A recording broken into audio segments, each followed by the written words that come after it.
el juicio del gran trono blanco que manifiesta Apocalipsis capítulo 20, verso 11, es exclusivamente para todo ser humano incrédulo.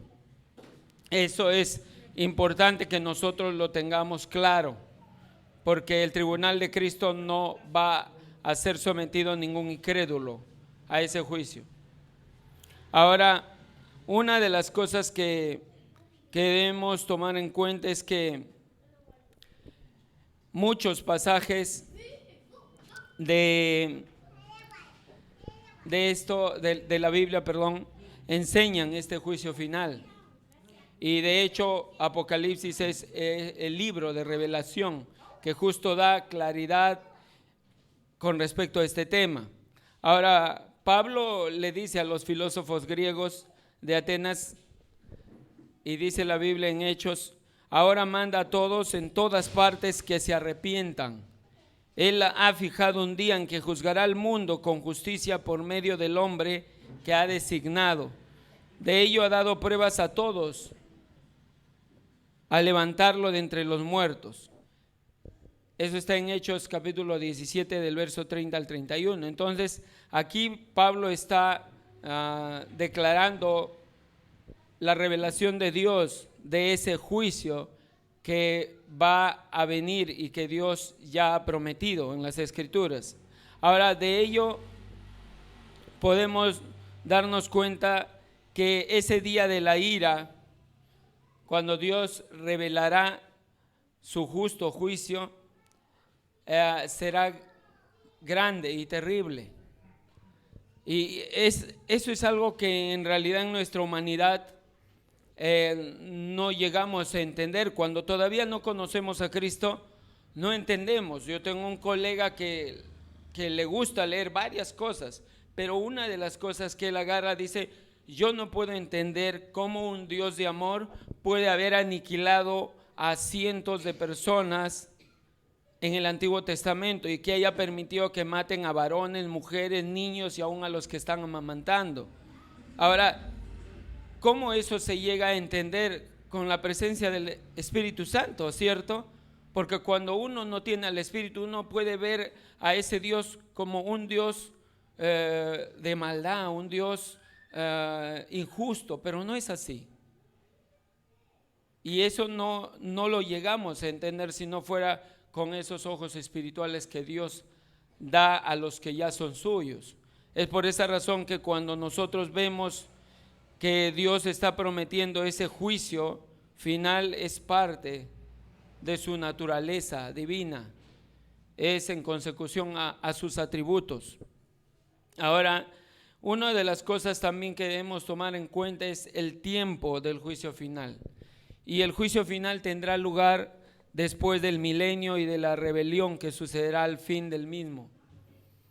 En Apocalipsis capítulo 20 del 1 al 16, Juan describe el reino milenial y la remoción de Satanás y su influencia de la tierra.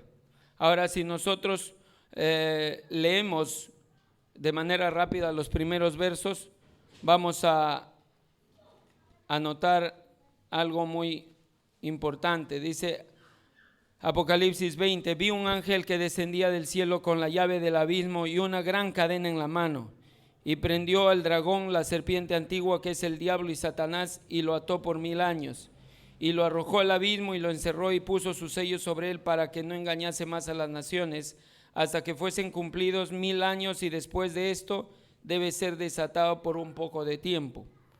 Y vi tronos y se sentaron sobre ellos los que recibieron facultad de juzgar, y vi las almas de los decapitados por causa del testimonio de Jesús y por la palabra de Dios, la que no habían adorado a la bestia ni a su imagen, y que no recibieron la marca en sus frentes ni en sus manos, y vivieron y reinaron con Cristo 1000 años. Pero los otros muertos no volvieron a vivir hasta que se cumplieron 1000 años. Esta es la primera resurrección. Dice: bienaventurado y santo el que tiene parte en la primera resurrección. La segunda muerte no tiene potestad sobre estos, sino que serán sacerdotes de Dios y de Cristo y reinarán con él 1000 años. De hecho, aquí hay gran parte de lo que se explicó en la ponencia de hace un mes atrás acerca del milenio, y ese no es el tema de hoy, pero está aquí englobando en realidad todo lo que Dios va a hacer, ¿verdad?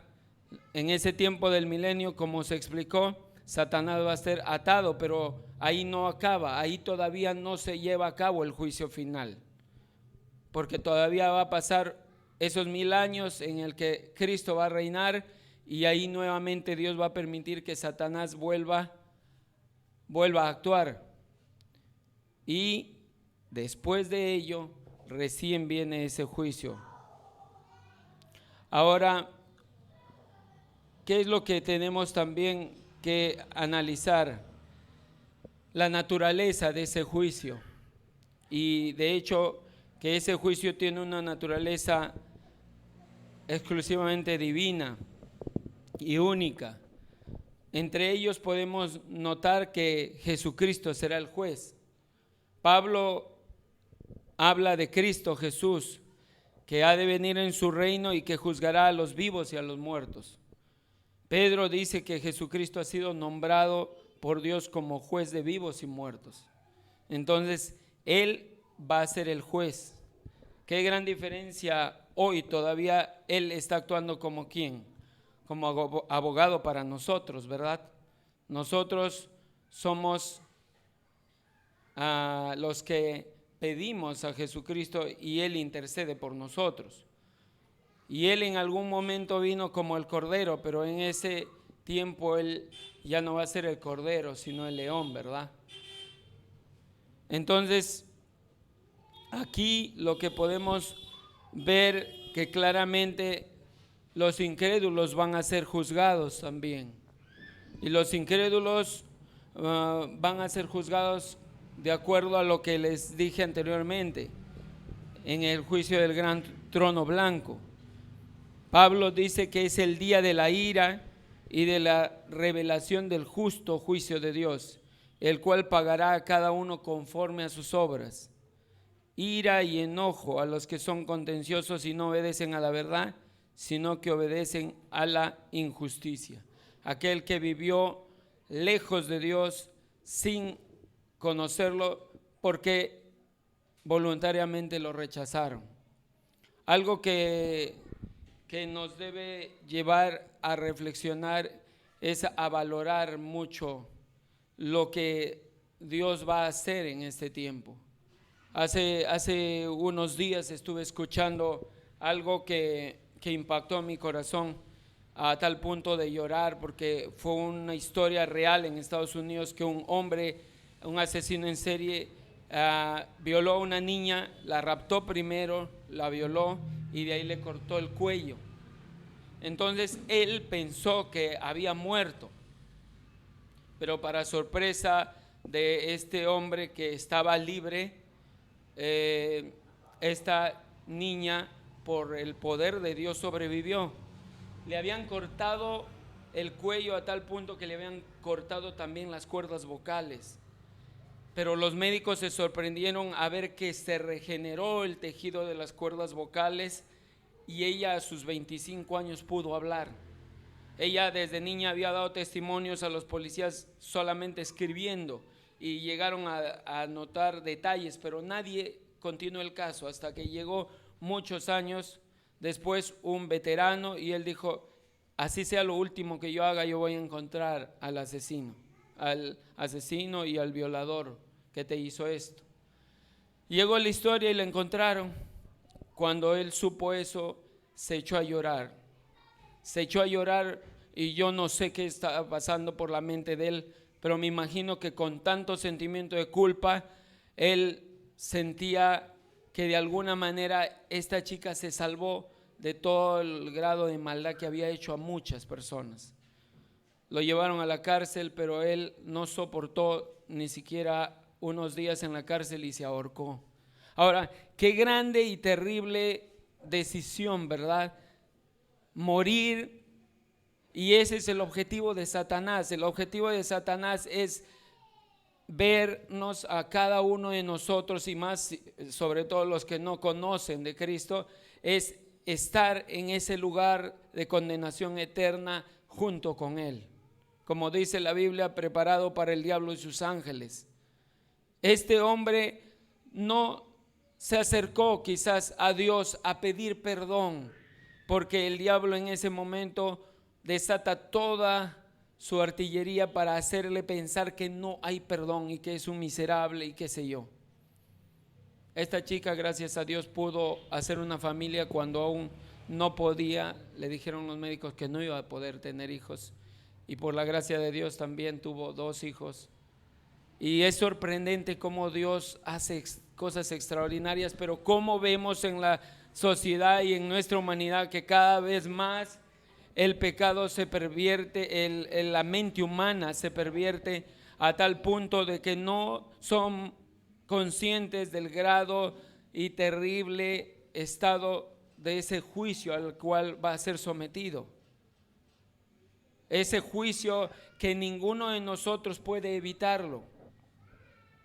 Y cuando uno no es cristiano, como dice la Biblia, todos van a ir a ese juicio, no para tener la oportunidad de que tal vez salga libre, sino simplemente para declarar su sentencia. Ese juicio final vendrá y será inevitable. Ahora, otra de las cosas que debemos tomar en cuenta es que los creyentes serán juzgados, ya no en el gran trono blanco, como les dije, sino en el tribunal de Cristo. Pero, ¿para qué? La Biblia dice que cada uno de nosotros tendremos que dar cuentas a Dios.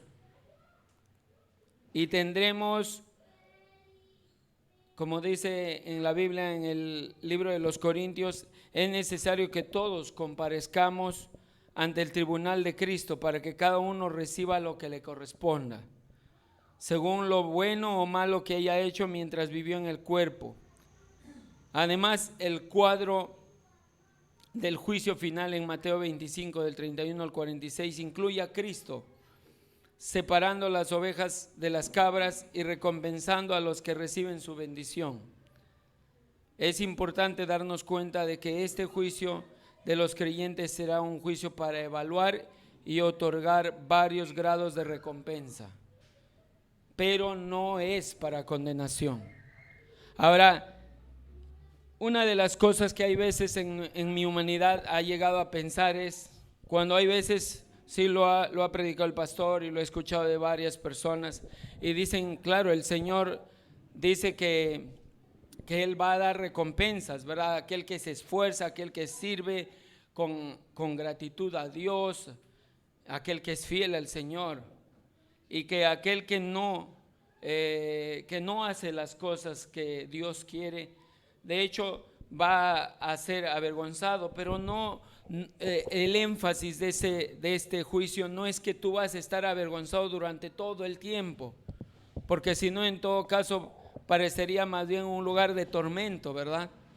Sí, de hecho nos vamos a avergonzar quizás por algunas cosas que hubiéramos podido hacer mejor, pero que el gozo que se experimenta en ese juicio es lo que va a imperar, no la tristeza. Ahora, eso no nos debe llevar tampoco a agarrar y decir, bueno, entonces como tampoco no voy a vivir avergonzado toda mi vida, entonces yo sigo así. No, ¿verdad?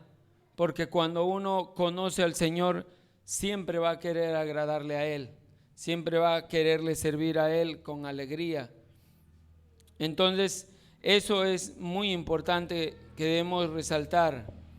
La Biblia nos habla que en lo que Jesús dijo, no, ciertamente les aseguro que el que oye mi palabra y cree al que me envió tiene vida eterna y no será juzgado, sino que ha pasado de la muerte a la vida. Entonces, ese es un verso muy claro que establece que el juicio para los creyentes no va a ser de condenación, ¿no?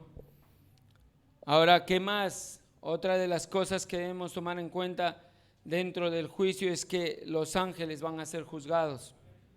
Pedro dice que los ángeles rebeldes están guardados en el abismo más profundo, reservados para el juicio.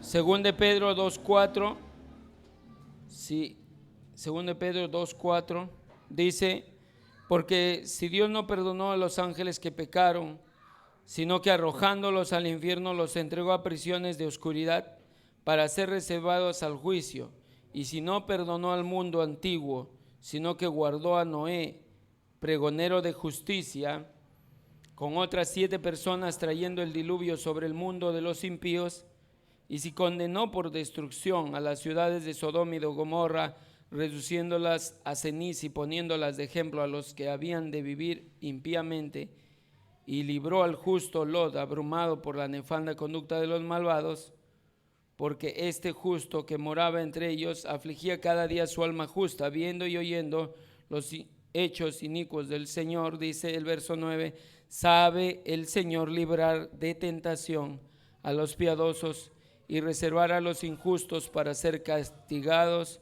en el día del juicio. Así como se ve de ejemplo que estos ángeles caídos están en prisiones, así también el Señor va a juzgar a aquellos que no le rindieron su vida en la tierra.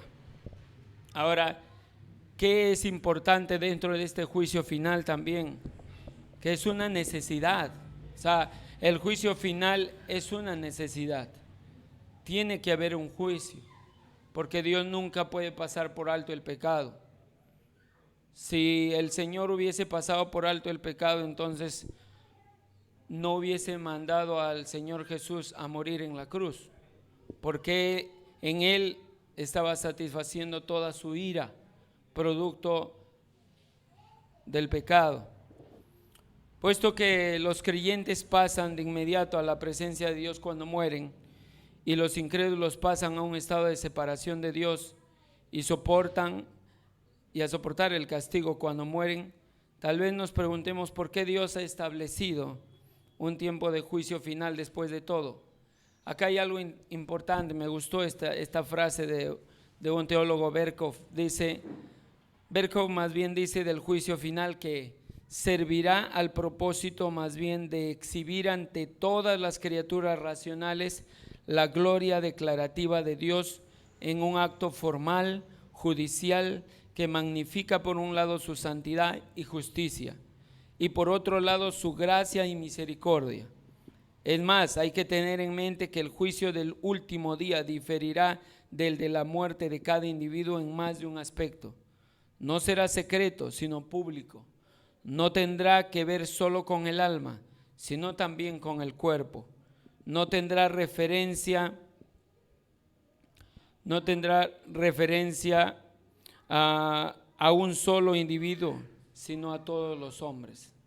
Entonces ahí nos damos cuenta que el juicio final era una necesidad, es una necesidad, porque de esa manera Dios está mostrando sus atributos en su máximo esplendor, su justicia, su misericordia, su santidad.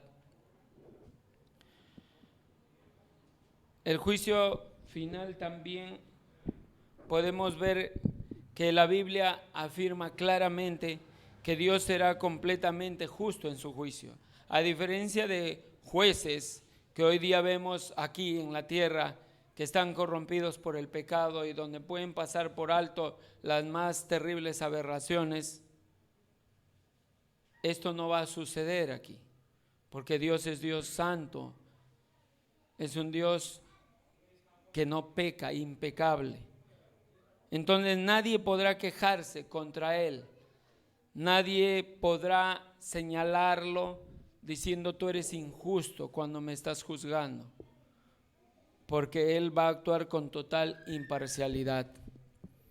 Entonces, algo que debemos tomar en cuenta es que en el momento del juicio habrá una gran alabanza en el cielo, porque Juan dice en Apocalipsis 19 del 1 al 2, después de esto oí en el cielo un tremendo bullicio, como el de una inmensa multitud que exclamaba aleluya. La salvación, la gloria y el poder son de nuestro Dios, pues sus juicios son verdaderos y justos.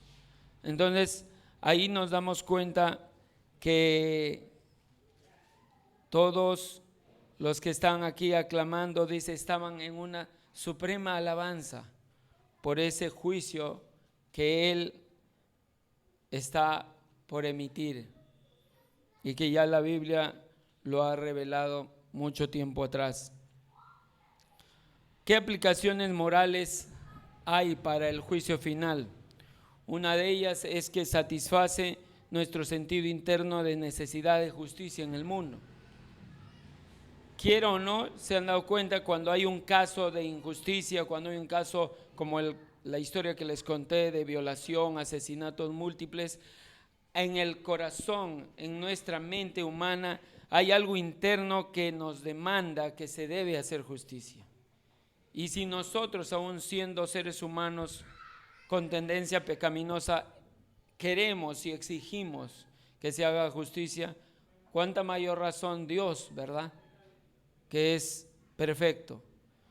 Otra aplicación importante es que nos permite perdonar a otros libremente. Eso me impactó a mí. ¿Por qué razón? Porque hay veces no nos damos cuenta que cuando hay veces hacen algo injusto contra nosotros, tenemos la tendencia nosotros a querer tomar la espada por nuestra propia cuenta, ¿verdad?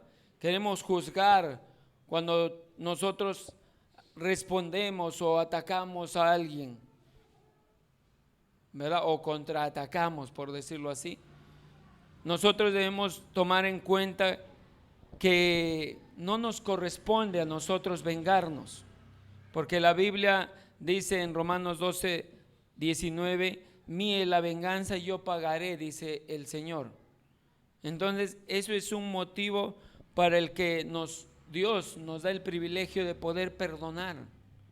Recuerdo también otra historia real de un asesino en serie que había violado a más de 30 mujeres y un padre era cristiano y a su hija la habían violado y la habían asesinado y la habían descuartizado. Y este padre en el tribunal dijo: me has hecho pasar momentos tan difíciles en mi vida, pero hay algo que yo debo decirte y yo te perdono por todo lo que hiciste. Hermanos, ese hombre asesino, violador múltiple, que estaba con un rostro desencajado y totalmente duro, se quebrantó como un niño y empezó a llorar. Y yo me imagino que eso es lo más raro que pudo haber escuchado él en su vida, porque yo veía el juicio donde las mujeres, las madres le decían: púdrete en la cárcel, ojalá y te mueras y te vayas al infierno, porque esa es la naturaleza humana, ¿verdad? Justo hoy estaba hablando con mi esposa y yo le digo: ¿cómo actuaríamos, cómo responderíamos si sucediera algo así a nuestros hijos, si Dios nunca lo permita? Pero ¿cómo responderíamos? Estoy seguro que aún todavía ira y enojo y odio saldría de mi corazón, pero solo el dominio propio y la presencia de Cristo en nuestras vidas creo nos ayudaría a perdonar, a hacer algo que va en contra de nuestra naturaleza humana. Es por esa razón que debemos tomar en cuenta que dentro de estas características es que nosotros debemos perdonar. Nosotros no somos jueces, es Dios el juez, y Él es el que nos da el privilegio de perdonar, porque un día Él va a ejercer su venganza, y ese es en ese día en el día del juicio final. Otra característica como aplicación es que el juicio final constituye un motivo para la vida santa. ¿Cómo así? Para los creyentes el juicio final es un incentivo para la fidelidad y las buenas obras, no como medio de obtener perdón de pecados, sino como medio de ganar una recompensa eterna mayor. En realidad nos ayuda a vivir una vida santa al saber que Dios nunca va a pasar por alto el pecado. Y por último, constituye un gran motivo para la evangelización. Si nosotros no evangelizamos, hermanos, entonces estamos desperdiciando lo que Dios nos está dando. Como les dije en la célula, el Señor cuando vino, inició su ministerio, dijo: arrepiéntanse de sus pecados y vuelvan a Dios. Ese es el mensaje más corto pero más profundo que Dios quiere que nosotros digamos a las personas, porque ningún ser humano que no conozca al Señor va a tener la oportunidad de ser salvo. Y es por esa razón que es una necesidad la aplicación moral para que nosotros tomemos en cuenta que este juicio final se dará. Es que nosotros debemos evangelizar, debemos hablar a las personas, debemos hablar de ese destino eterno al que le corresponde, al que nosotros estábamos destinados también, pero que en su gracia Dios nos alcanzó, ¿verdad? Nos buscó, y hoy Dios cambió nuestra eternidad por una eternidad con Cristo. Y este último punto con respecto al juicio final es que es importante y necesario reconocer que el Señor Jesús en la Biblia habló muchísimas veces y advirtió muchísimas veces de ese lugar de tormento eterno que es el infierno. Es apropiado considerar la doctrina del infierno en conexión con la doctrina del juicio final. El infierno es un lugar de castigo consciente y eterno para el malo. La Biblia enseña en varios pasajes que hay tal lugar. Al fin de la parábola de los talentos, el amo le dice: y a ese siervo inútil échenlo afuera a la oscuridad, donde habrá llanto y rechinar de dientes. Mateo 25:30. Esta es una de las varias indicaciones de que habrá conciencia del castigo después del juicio final. De modo similar, en el juicio, el rey les dirá a algunos: apártense de mí, malditos, al fuego eterno preparado para el diablo y sus ángeles. En este pasaje, el paralelo entre vida eterna y castigo eterno indica que ambos estados no tienen fin, tanto una eternidad con Cristo como la eternidad sin Cristo. Una eternidad para vivir junto con Dios en gozo absoluto, o una eternidad en el infierno donde habrá dolor y llanto, y dice: donde el gusano de ellos no muere ni el fuego se apagará. Ahora, esta doctrina es alterada por algunas congregaciones. ¿Cuántos de ustedes han escuchado acerca del aniquilamiento del alma? ¿Lo han escuchado? Los adventistas creen en la aniquilación del alma. Ellos dicen que el infierno como tal no existe, como un lugar de tormento continuo y consciente no existe, sino que ellos van, y cuando muere la persona, el cuerpo está en el Seol, que ellos llaman la tumba, y de la misma manera creen los testigos de Jehová. Pero los adventistas creen que después va a llegar el tiempo del juicio, y en donde Dios va a destruir literalmente el alma. Pero eso es totalmente contrario a lo que el Señor Jesús y varios pasajes de la Biblia dicen. Isaías capítulo 66 habla y dice: donde el gusano de ellos no muere ni el fuego se apagará. Marcos capítulo 9 verso 44 al 46 también refiere lo mismo. Entonces, son verdades que el Señor Jesús ha puesto en la Biblia, y para que nosotros creamos que ese lugar es un lugar físico, un lugar donde existe, donde hay conciencia. Si nosotros vamos a Lucas capítulo 16, vamos a ver una parábola que es muy conocida, del rico y Lázaro, ¿verdad? Entonces nosotros nos vamos a dar cuenta aquí que una vez que el rico muere, va, ¿verdad?, a un lugar, y Lázaro al seno de Abraham. Entonces, aquí lo que vemos dentro de esta parábola es que hay verdades. Ese lugar de eterno tormento es un lugar real. Y esta parábola está nombrando aquí a Lázaro, ¿verdad? Toma un nombre, hay un nombre que existe, una persona que existe.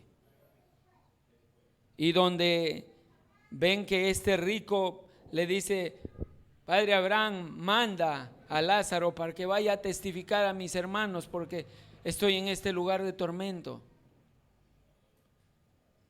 Y entonces se da cuenta uno que ese lugar es un lugar donde va a haber conciencia. No es un lugar donde ya tú no tienes conciencia y no vas a sentir dolor y no vas a tener ningún reparo en sufrir. Sí va a ser sufrimiento. Y hay algo por el cual yo les digo sinceramente, mi padre hay veces tiene unas actitudes que generan en mí dolor, porque él me dice: ¿quién ha ido al infierno? ¿Alguien lo ha ido a ver? ¿Acaso alguien viene para contar? O sea, ese grado de incredulidad que hay veces tiene el ser humano es doloroso, porque el diablo te hace creer que ya una vez que tú mueres, ya tú no vas a sentir nada. Pero es un lugar real. Y si Dios dejó registrado esta parábola, esta historia que es un tanto compleja, porque para algunos es simplemente una historia que da una enseñanza, pero que no de manera simbólica,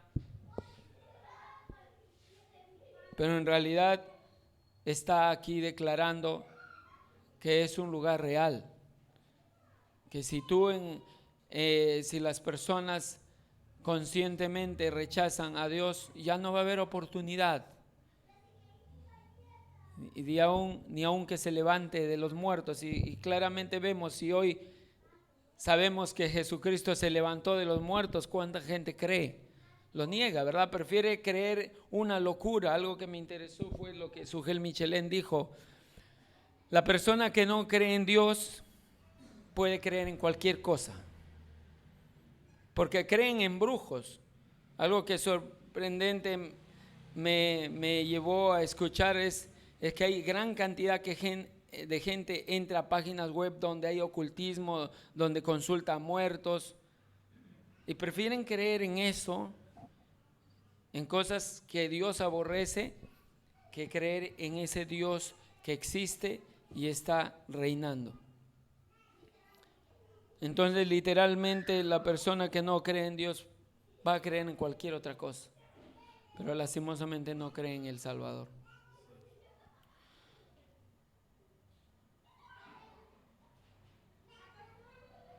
Otra de las cosas que debemos tomar en cuenta es que la resurrección es parte de ese estado eterno. El estado eterno al cual los seres humanos vamos a tener el privilegio, los que somos cristianos y no cristianos. Pero como les dije, unos para estar en gozo con el Señor y otros para estar en condenación. La Biblia nos enseña la verdad de la resurrección del cuerpo, y un claro ejemplo es la persona de Jesucristo.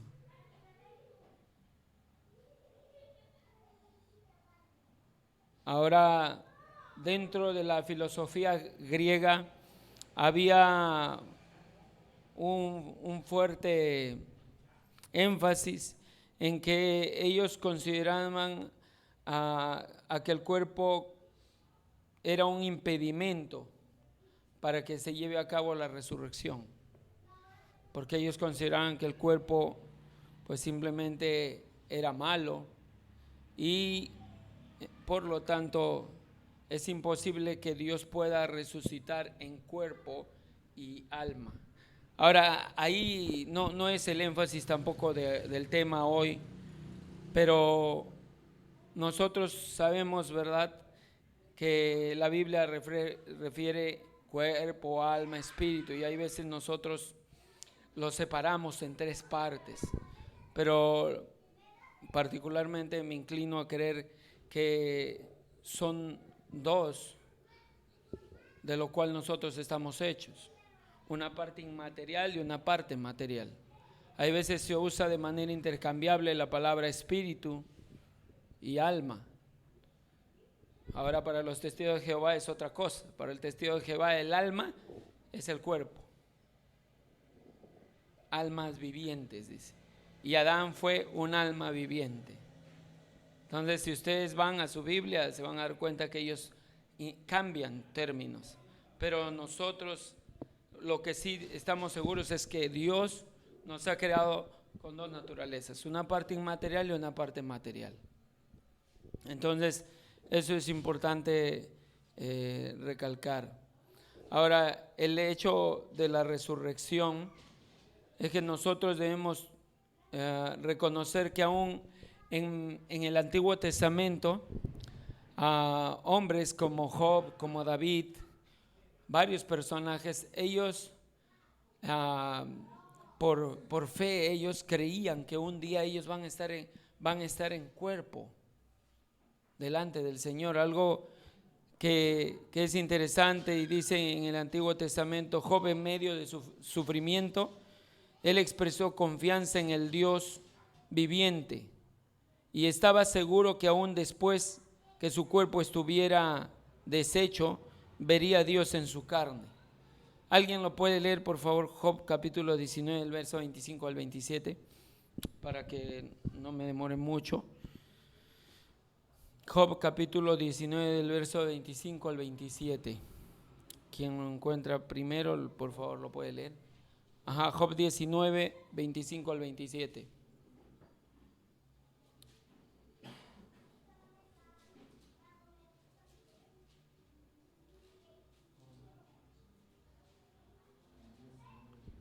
Ajá, 19, 25 al 27. Al 27. Ajá. Yo sé que mi Redentor vive y al fin se levantará sobre el polvo. Después de deshecha esta mi piel, en mi carne he de ver a Dios, al cual veré por mí mismo y mis ojos lo verán y no otro, aunque mi corazón desfallece dentro de mí. Gracias. Ve el verso 26, el énfasis, y en mi carne veré a Dios. Es decir, que él tenía la claridad de que su cuerpo un día va a resucitar y va a encarnarse y va a ver al Señor. O sea, personajes del Antiguo Testamento tenían esa claridad. O como David, ¿verdad? David también tenía esa seguridad de que él va a ser resucitado. Salmo 16 del 8 al 11. Si alguien me gana, lo lee por favor. Salmo 16, 18 al 11. del 8 al 11. Ajá. Ya yo les gané. Dice: a Jehová he puesto siempre delante de mí, porque está a mi diestra, no seré conmovido. Se alegró por tanto mi corazón y se gozó mi alma. Mi carne también reposará confiadamente, porque no dejarás mi alma en el Seol, ni permitirás que tu santo vea corrupción. Me mostrarás la senda de la vida, en tu presencia hay plenitud de gozo, delicias a tu diestra para siempre. Dice: se alegró por tanto mi corazón y se gozó mi alma. Mi carne también reposará confiadamente. Hablando de su carne, ¿verdad? Su carne como ser humano reposará confiadamente en él.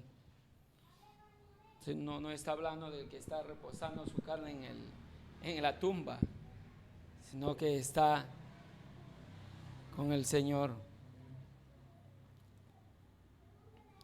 Ahora, otra de las cosas también que son importantes es el orden de la resurrección.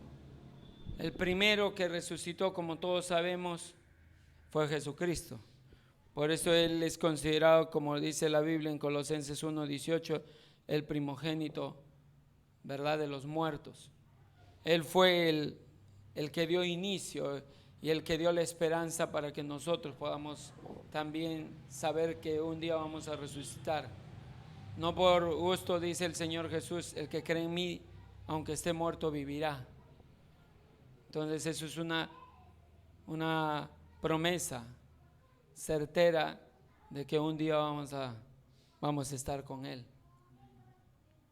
Ahora, la resurrección de los que son de Cristo en su venida.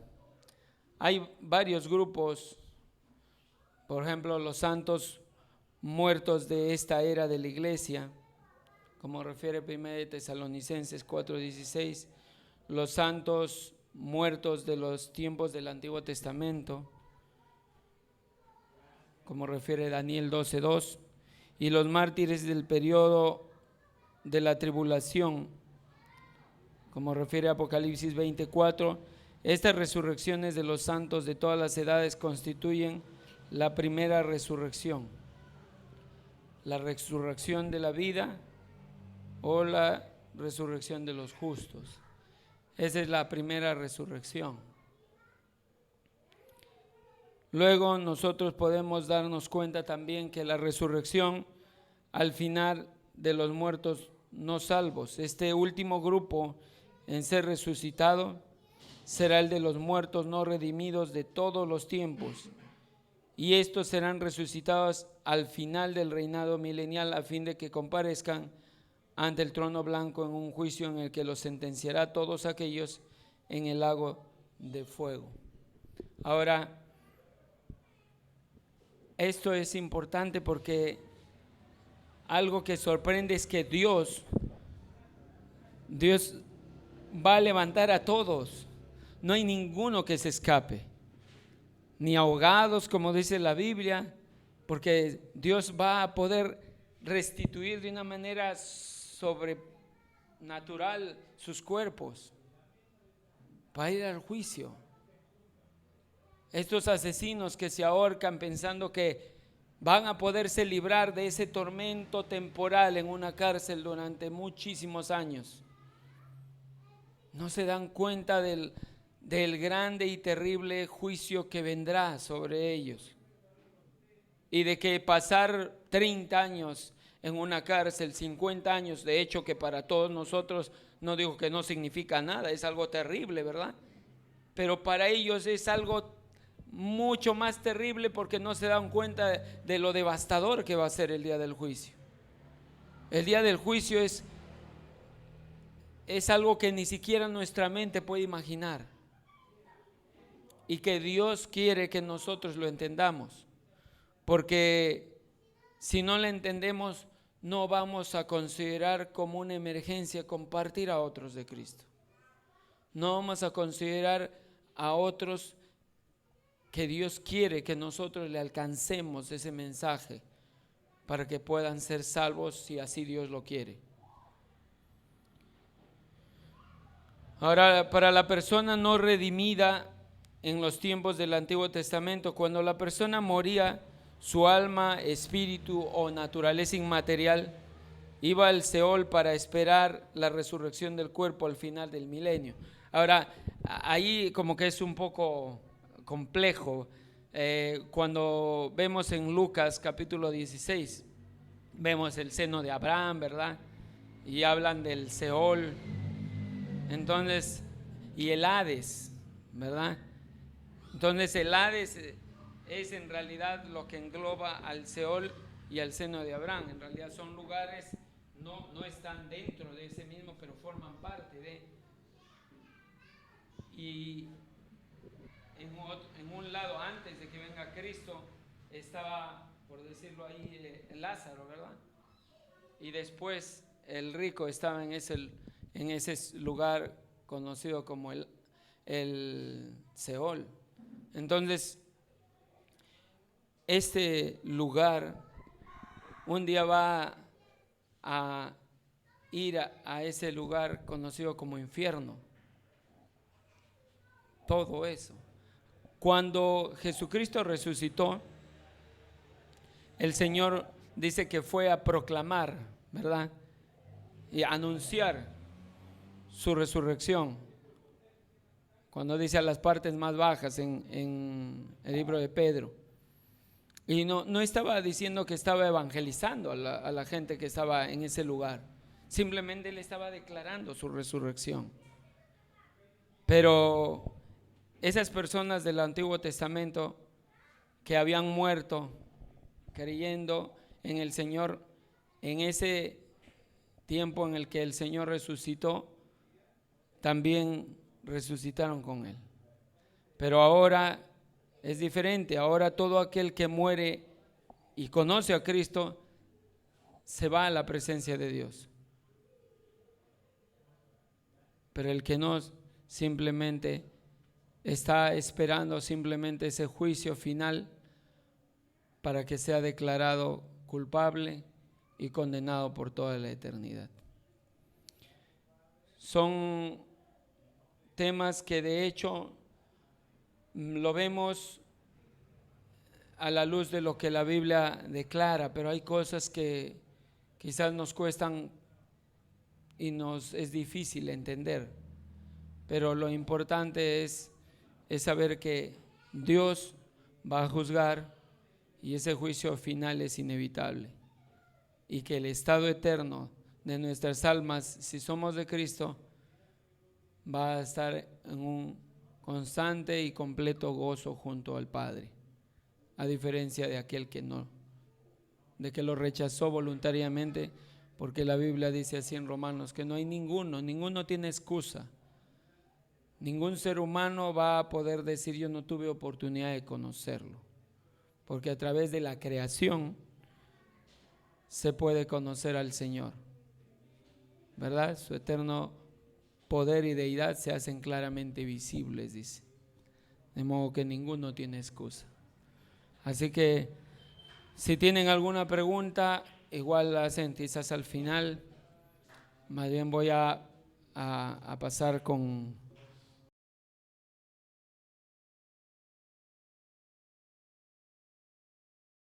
en esta oportunidad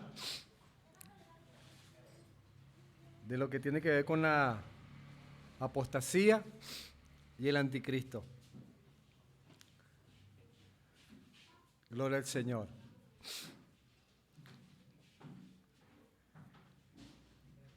Y vamos a empezar por entender el concepto de la palabra apostasía.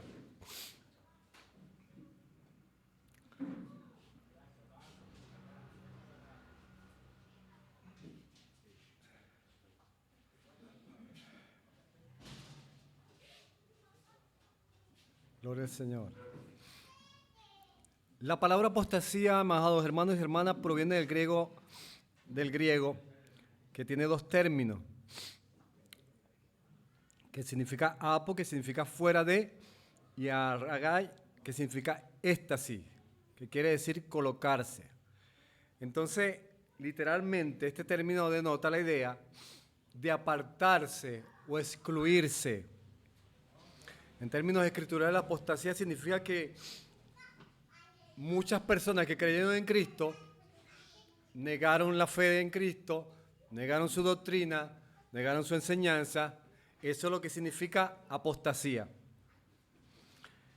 Y creo que en este tiempo, amados hermanos y hermanas, estamos viviendo en tiempos de apostasía. Hay síntomas que se ven en las iglesias.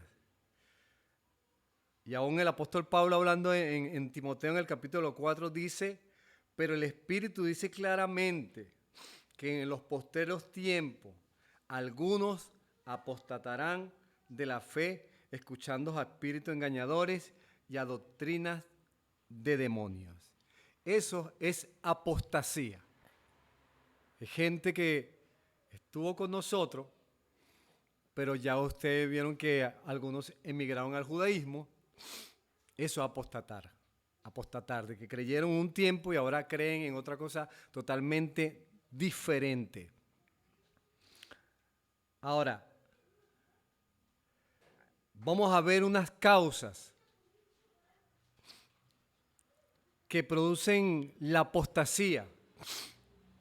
Una de ellas es la incredulidad.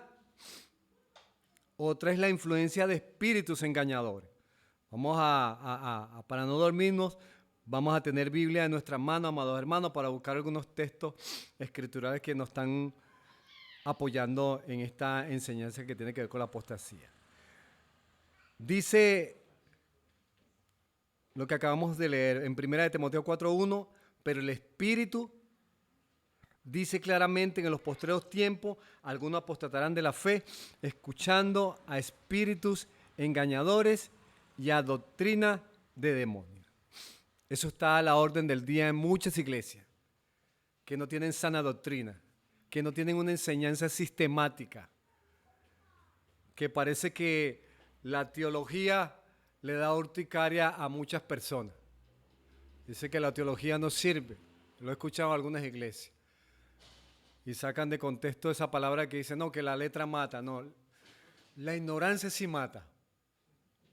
Porque la misma palabra dice que en la medida que nosotros tengamos una teología correcta, vamos a tener también actitudes y conductas correctas, aún nuestra adoración para con el Señor será correcta. Entonces, estas doctrinas de demonios, Pablo está advirtiendo las causas que en estos tiempos mucha gente se ha desviado de la sana doctrina. Otros son los falsos maestros. Miren lo que dice Hechos 20, el apóstol Pablo hablando a los ancianos de Éfeso.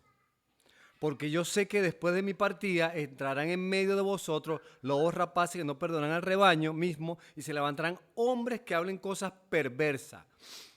Los falsos maestros que continuamente siguen en este tiempo afectando la iglesia verdadera de Jesucristo. Falsos maestros a la orden del día. También otras causas de la apostasía son los deseos humanos, que hablan de la sexualidad. Porque vendrán tiempos cuando no sufrirán la sana doctrina. Pablo también hablando a Timoteo. Sino que teniendo convicción de oír, se amontonarán maestros conforme a sus propias concupiscencias, apartarán de la verdad el oído y se volverán a la fábula. No es casualidad lo que está pasando. Ya el apóstol Pablo está advirtiendo de que la apostasía está cabalgando, de que la apostasía está en curso, amados hermanos. Y señales tenemos ahí. Usted puede ver todo eso, prende el Facebook y ve cantidad de personas que se autoproclaman diciendo que son pastores, diciendo que son maestros, que salen de la nada. Y muchas personas, por la flojera y no tener ese mismo espíritu de los hermanos de Berea, de abrir todo el consejo de Dios, empiezan a prestar atención a estos espíritus engañadores, a doctrina de demonios que el apóstol Pablo advierte que encubiertamente afectarán y contaminarán a la iglesia de Jesucristo. Igualmente, otras causas de la apostasía es el amor al mundo. Y ejemplo tenemos también ahí en Tesalónica. Un colaborador de Pablo, llamado Demas, dice, porque Demas me ha desamparado amando este mundo y se ha ido a Tesalónica. Son síntomas de los apóstatas. Son síntomas y las causas que llevan a la gente a apartarse de la fidelidad de Cristo, de la sana doctrina, del fundamento bíblico. Otra causa es la persecución, porque definitivamente cuando somos perseguidos vamos a ser probados. En la persecución vamos a ver si somos o no somos. Si somos de Cristo o no somos de Cristo. Porque multitudes hay en las iglesias.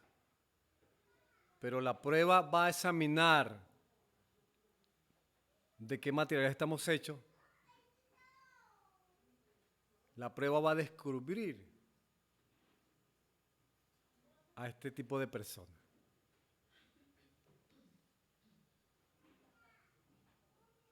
Igualmente tiempos de prueba. Ahí está la parábola de Lucas 8:13. Gloria al Señor.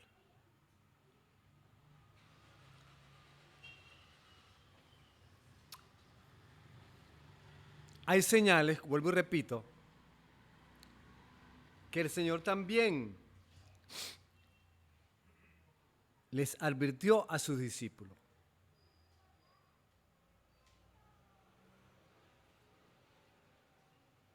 Ahí está, decía, porque muchos vendrán muchos en mi nombre diciendo yo soy de Cristo y a muchos engañarán. Es una señal que también la podemos notar, es un síntoma de apostasía. Es un síntoma que nos está dando referencia que la venida del Señor, está más cerca de cuando creímos. Son señales que están ahí cuando vemos todo el desastre de la Iglesia Universal. Es una señal preponderante que el Señor advirtió cuando usted ve estos falsos cristos que se levantan en este tiempo para engañar, dice el Señor. Y también el apóstol Pablo en el Nuevo Testamento habla de eso. El apóstol Pablo señala que en los postreros tiempos algunos apostatarán de la fe, hablando de 1 Timoteo como leímos, escuchando espíritus engañadores, doctrinas de demonios. Gloria al Señor. Ahora, vamos a ver la apostasía en este tiempo, en la iglesia actual. Y vemos las características de los apóstatas, que Pablo menciona también. Estas características de estos hombres, sin lugar a duda, podemos notarlas, amados hermanos, en cualquier iglesia que no esté funcionando, que no esté estableciendo sus principios en la poderosa palabra de Dios. Son amadores de sí mismos. Es un síntoma. Es una señal de apostasía. Son vanagloriosos. Son soberbios. Son implacables, crueles, aborrecedores de lo malo. Y dicen que no necesitan a Dios. Otra señal que tiene que ver con la apostasía tiene que ver con los falsos maestros. ¿Quién me puede buscar 2 de Pedro 2:1? Amado hermano, cuando lo tenga dígame amén. 2 de Pedro 2:1 dice, el que lo tenga dice amén, amado hermano. Pero hubo también falsos profetas entre el pueblo, como habrá entre vosotros falsos maestros, que introducirán encubiertamente herejías destructoras y aún negarán al Señor que los rescató, atrayendo sobre sí mismos Destrucción repentina. Apostasía, señales y síntomas de que la apostasía está a la orden del día. Y el apóstol Pedro habla de estas características, de este tipo de maestros que manipulan, que hablan en su propio nombre, que tergiversan las escrituras, que encubiertamente introducen herejías, dividiendo, mutilando el cuerpo de Cristo. Eso lo estamos viendo en la actualidad.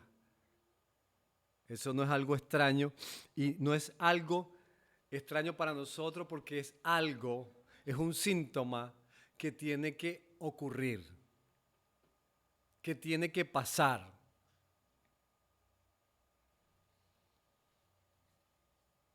Como decía el Señor, igualmente, como en los días de Noé.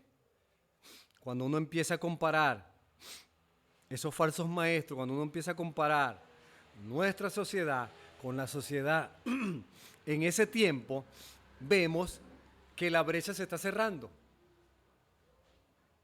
Que esos síntomas de allá se están pareciendo cada día más y se acentúan más en este tiempo de la iglesia del 2022. Es cuando debemos nosotros prestar atención, porque es un síntoma, es una secuencia que va a traer como acontecimiento otras situaciones. Gloria al Señor. Igualmente vemos la falsa doctrina y falsos maestros.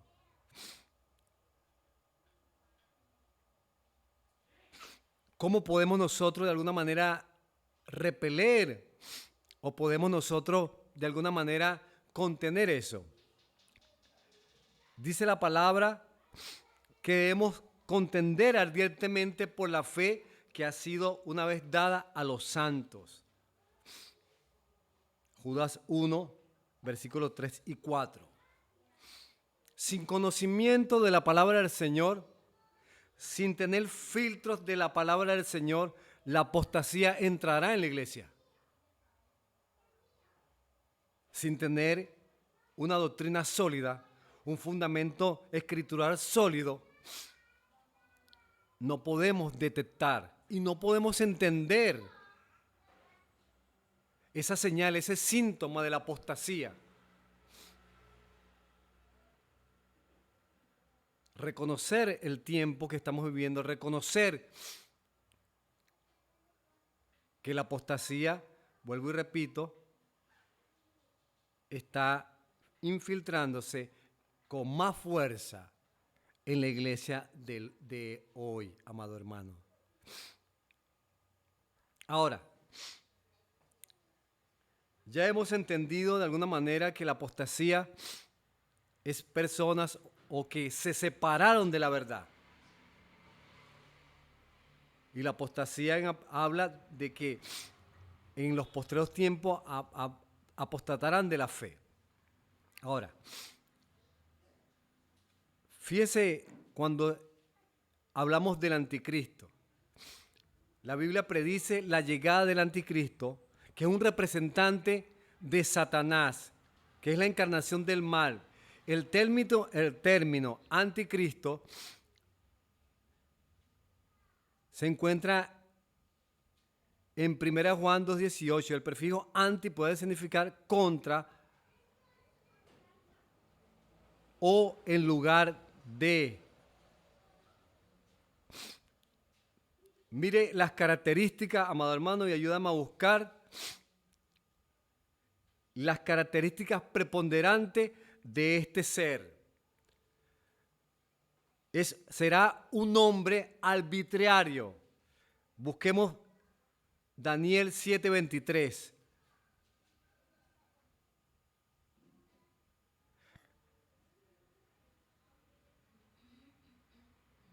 Daniel 7:23, cuando lo tenga mi amado me dice. Dijo así, cuarta bestia será un cuarto reino en la tierra. ¿Ese es 7:23. el cual será diferente de todos los otros reinos y a toda la tierra devorará, brillará y despedazará. El anticristo en ese tiempo hará lo que quiera.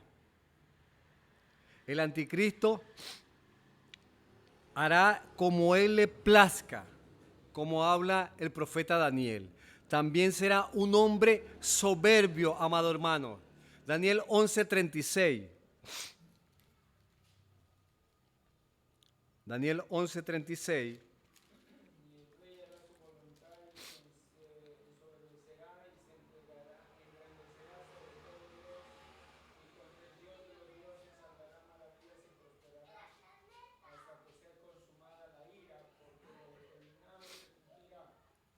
O sea, entonces este hombre, esta persona, el anticristo, será soberbio.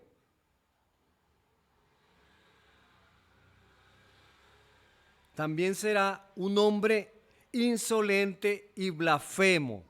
Daniel 7:25 dice, Daniel 7:25 dice, y hablará palabras contra el Altísimo y a los santos del Altísimo, que bramtará y pensará en cambiar los tiempos y la ley, y serán entregados en su mano hasta el tiempo y tiempos y en medio de tiempo. Será un hombre insolente y blasfemo. Igualmente será un hombre cruel. Daniel 11:37.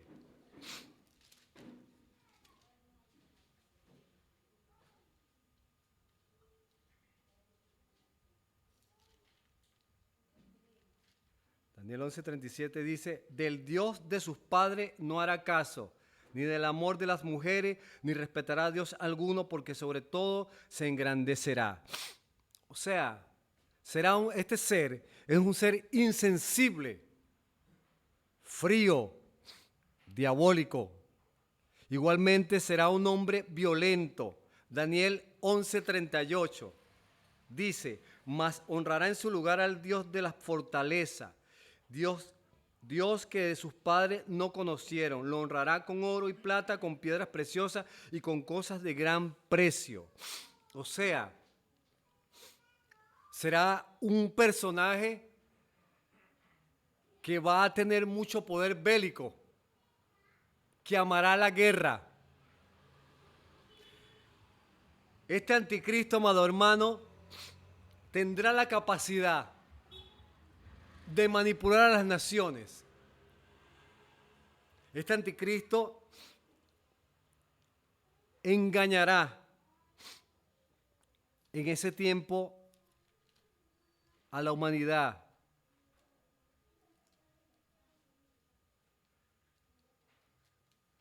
Vamos a buscar Apocalipsis 13, amados hermanos. Apocalipsis 13.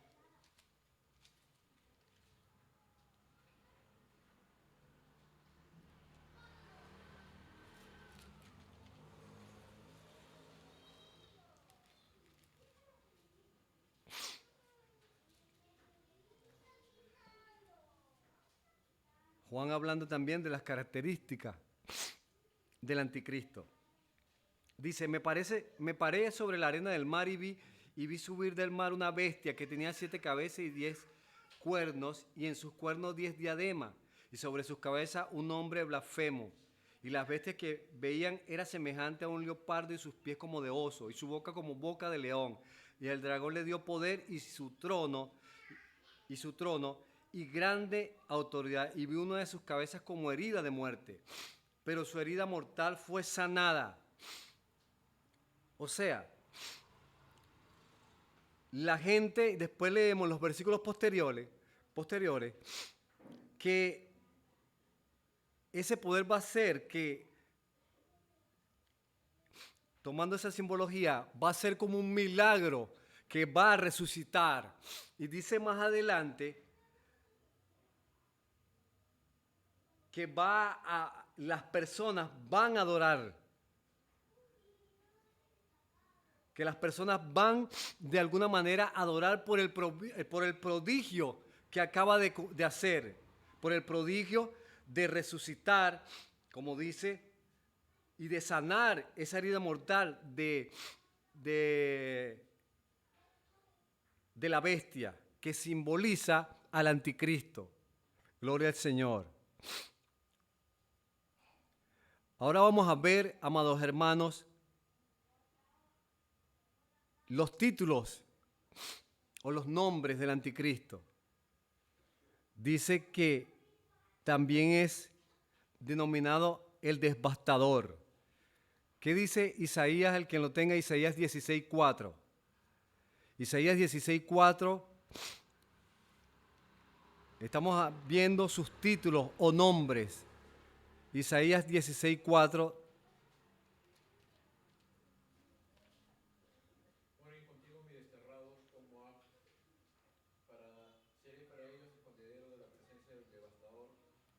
cualquiera atormentará, porque el atormentador perecerá, el devastador tendrá fin, el pisoteador será consumido de sobre la tierra. O sea, uno de sus nombres devastador.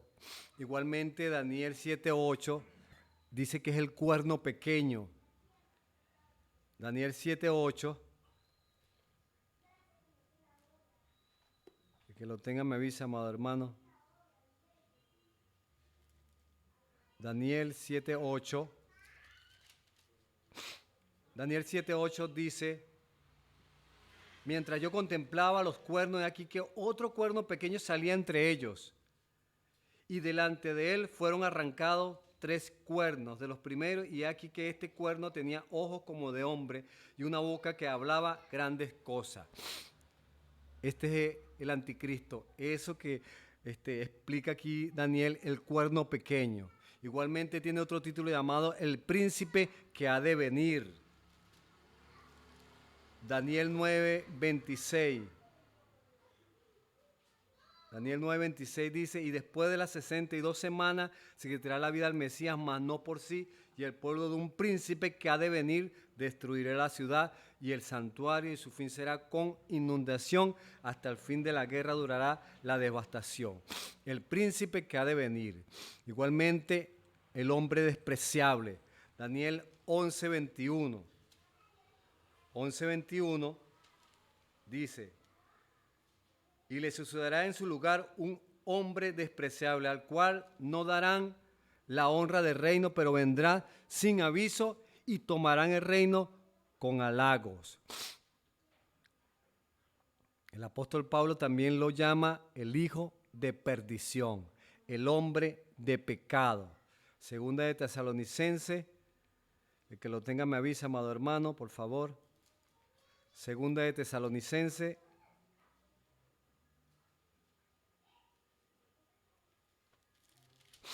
Segunda de Tesalonicenses 2.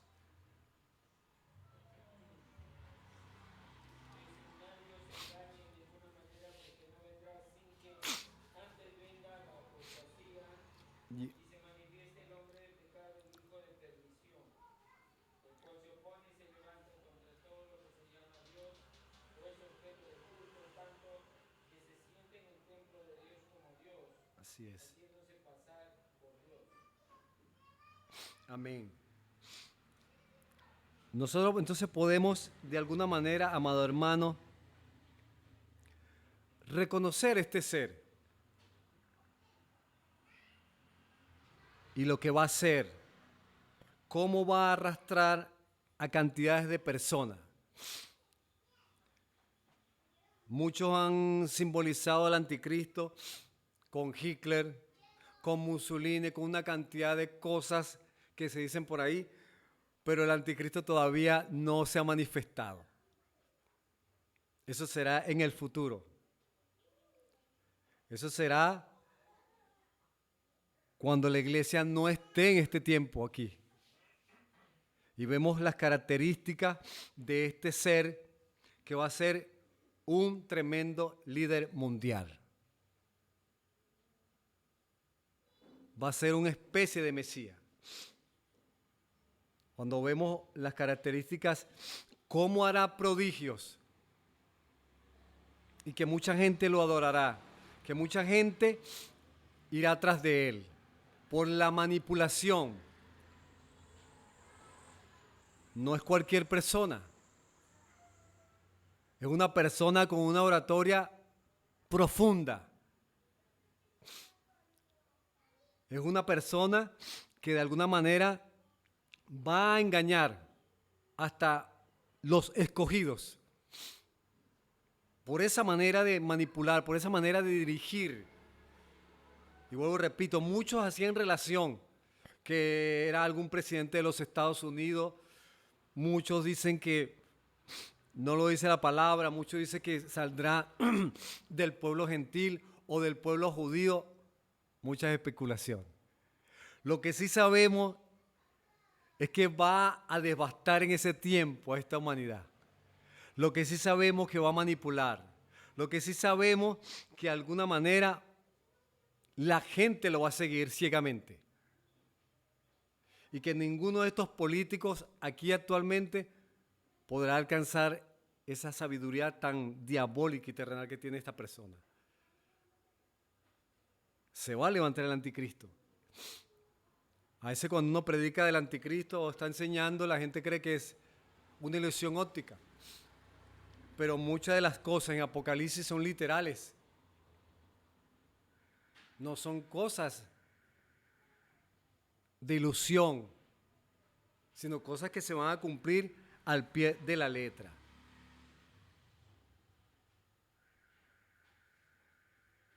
Es cuando nosotros debemos afirmarnos en la palabra.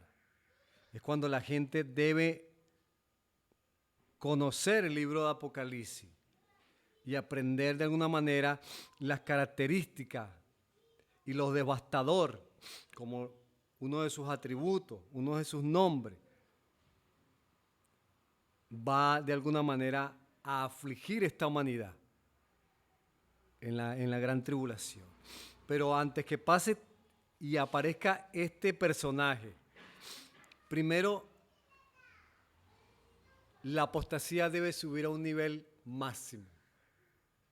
La apostasía debe llegar a un clímax para que después se manifieste el hijo de perdición, para que posteriormente se manifieste este ser diabólico, este ser que de alguna manera va a afligir al pueblo de Israel y lo va a perseguir para devastarlo. Gloria al Señor.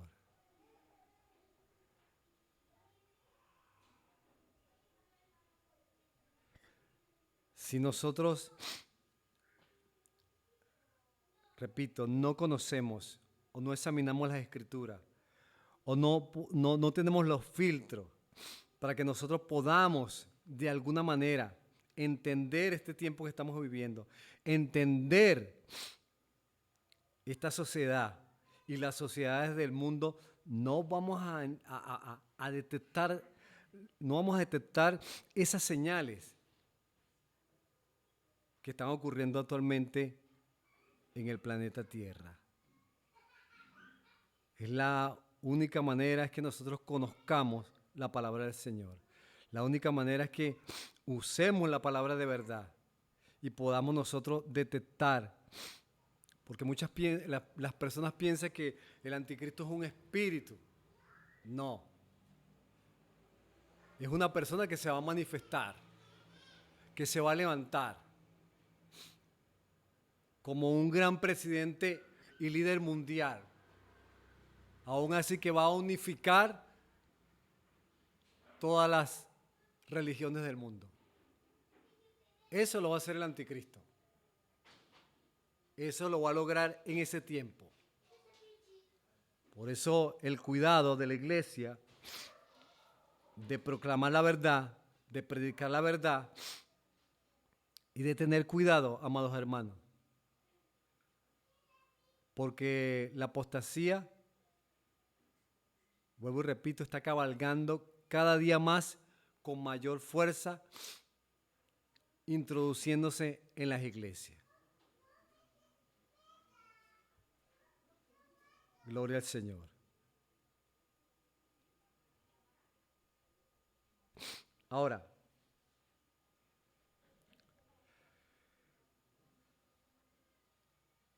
todo esto se va a cumplir, pero también el anticristo será juzgado, será condenado con los impíos. Mire lo que dice, y el que lo tenga me lo hace saber, amados hermanos, 2 de Tesalonicenses 2:8. 2 de Tesalonicenses 2:8.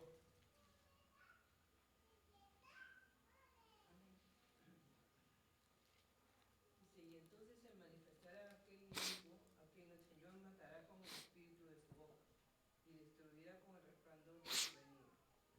Amén. Su destino final, como dice el apóstol Pablo, que el Señor con el espíritu de su boca lo destruirá y con el resplandor de su venida. Daniel 11:45 dice, plantará sus tiendas reales entre el mar y el santo monte de la tierra del esplendor. Entonces llegará a su fin y nadie vendrá en su ayuda. Dios lo va a juzgar. El destino final del anticristo, del falso profeta, es condenación. Serán lanzados al lago de azufre y fuego. Y mire lo que dice Apocalipsis 19:20. Y la bestia fue apresada y con ella el falso profeta, que había hecho delante de ella las señales con las cuales había engañado a los que recibieron la marca de la bestia. Habían adorado su imagen. Los dos fueron lanzados vivos dentro del lago de fuego que arde con azufre. Apocalipsis 19:20. Más tarde o temprano, Satanás será totalmente vencido. No porque ya no lo fue, fue vencido. Pero en Apocalipsis, y como dicen los textos, su destino final tiene fecha y hora, amado hermano. La victoria es de la iglesia de Cristo. La victoria al final es suya, es mía. Pero hay acontecimientos que deben pasar como la apostasía para que se manifieste este personaje. Para que en ese tiempo también se manifieste el Rey de Gloria. Para que en ese tiempo de alguna manera también el propósito de Dios y todo lo que Dios ha prometido en su santa palabra se cumpla a cabalidad. Hoy repito, amado hermano, la victoria es mía, la victoria es de usted. Dios lo bendiga. Vamos a orar.